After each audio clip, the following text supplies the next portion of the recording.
നിലമ്പൂർ തെരഞ്ഞെടുപ്പിന് പിന്നാലെ പച്ചയും മഞ്ഞയും ലഡുവും ഒക്കെ പരസ്പരം പങ്കിട്ട് UDF 2026 ഇറങ്ങി തിരിച്ചിരിക്കുകയാണ്. പക്ഷെ ഇവിടെ ആദ്യം അടി സതീഷിനെതിരെ അൻവർ അടിക്കുന്നതോടെ മുണ്ടും മടക്കി സതീശൻ നേരെ KPCC ഓഫീസിലേക്ക് പോവുകയാണ്.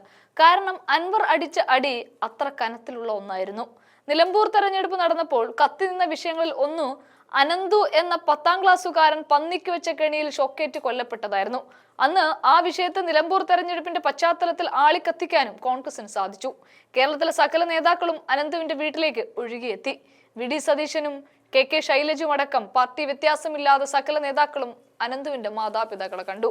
മാത്രവുമല്ല, വലിയ പ്രതിഷേധം മലയോര ജനതയെ അവഗണിക്കുന്ന പിണറായി സർക്കാരിനെതിരെ ഉയർത്തിവിടാനും പോലീസ് സ്റ്റേഷന് മുന്നിൽ പാതിരാത്രി വരെ സമരമിരിക്കാനും ഒക്കെ കോൺഗ്രസിനെ കൊണ്ട് സാധിച്ചു. അതിനൊന്നും കോൺഗ്രസ് നേതാക്കൾ മടിച്ചതുമില്ല. അന്ന് അൻവറിന്റേതായ നിലയിൽ അനന്തുവിന്റെ വീട്ടിൽ പോയിരുന്നു. അതേ അൻവർ ഇപ്പോൾ ഒരാൾ നിലമ്പൂരിൽ കാട്ടാന ആക്രമണത്തിൽ കൊല്ലപ്പെട്ട സാഹചര്യത്തിൽ വന്ന വിരുന്നുകാരെല്ലാം എവിടെ പോയി എന്ന ചോദ്യം ഉയർത്തിക്കൊണ്ടാണ് VD സതീഷിനെതിരെ ആദ്യ അടിയടിക്കുന്നത്.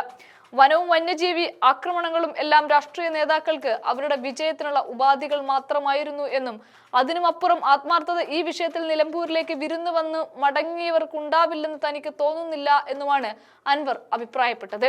വിരുന്നു വന്നവർ നാളെ മടങ്ങും. സ്വയം പ്രതിരോധത്തിനായി പോരാടുക എന്ന നമ്മുടെ തെരഞ്ഞെടുപ്പ് മുദ്രാവാക്യം അന്വർത്ഥമായിരിക്കുകയാണ്. വഴിക്കടവിൽ അനന്തുവിന്റെ മൃതദേഹത്തിനരികിലെത്തിയ വിരുന്നുകാരെല്ലാം എവിടെ?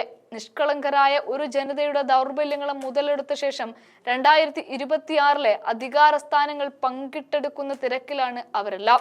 ഇതാണ് അൻവർ തന്റെ സമൂഹ മാധ്യമത്തിൽ കുറിച്ചത്. അതിന്റെ പൂർണ്ണരൂപം ഇങ്ങനെയാണ്.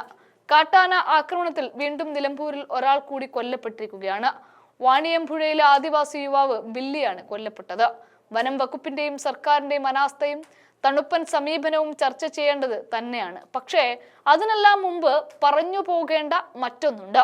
വിരുന്നു വന്നവർ നാളെ മടങ്ങും. സ്വയം പ്രതിരോധത്തിനായി പോരാടുക എന്ന നമ്മുടെ തിരഞ്ഞെടുപ്പ് മുദ്രാവാക്യം അന്വർത്ഥമായിരിക്കുകയാണ്. വഴിക്കടവിൽ അനന്തുവിന്റെ മൃതദേഹത്തിനരികിൽ എത്തിയ വിരുന്നുകാരെല്ലാം എവിടെ? നിഷ്കളങ്കരായ ഒരു ജനതയുടെ ദൗർബല്യങ്ങളെ മുതലെടുത്ത ശേഷം 2026 അധികാര സ്ഥാനങ്ങൾ പങ്കിട്ടെടുക്കുന്ന തിരക്കിലാണ് അവരെല്ലാം. രാത്രിയിലും പോലീസ് സ്റ്റേഷന് മുന്നിൽ അരങ്ങേറിയ അന്തർനാടകങ്ങൾ കേരളം മുഴുവൻ കണ്ടതാണ്. വനവും വന്യജീവി ആക്രമണങ്ങളും എല്ലാം അവർക്ക് അവരുടെ വിജയത്തിനുള്ള ഉപാധികൾ മാത്രമായിരുന്നു. അതിനപ്പുറം ആത്മാർത്ഥത ഈ വിഷയത്തിൽ നിലമ്പൂരിലേക്ക് വിരുന്നു വന്നു മടങ്ങിയവർക്കുണ്ടെന്ന് എനിക്ക് തോന്നുന്നില്ല. എന്തായാലും എനിക്കങ്ങനെയല്ല. വനം വന്യജീവി വിഷയങ്ങളിൽ വന്യജീവി ആക്രമണങ്ങളും മലയോര ജനതയെ ഒന്നാകെ ബാധിക്കുന്ന വിഷയമാണ്. വിരുന്നുകാർ മടങ്ങട്ടെ. നമ്മൾ നാട്ടുകാർ ഒന്നിച്ചു നിൽക്കേണ്ട സമയമാണിത്. വന്യമൃഗ ആക്രമണങ്ങളിൽ കൊല്ലപ്പെടുന്നവരിൽ ഭൂരിപക്ഷവും ആദിവാസി പിന്നോക്ക വിഭാഗങ്ങളിൽ നിൽപ്പെട്ടവരാണെന്ന എന്റെ വാദം ശരിവെക്കുന്ന സംഭവം കൂടിയാണിത്. ഇടവേളകളില്ലാതെ പോരാട്ടം തുടരും. മരണപ്പെട്ട ബില്ലിക്ക് ആദരാഞ്ജലികൾ. ഇങ്ങനെയായിരുന്നു ആ വരികൾ.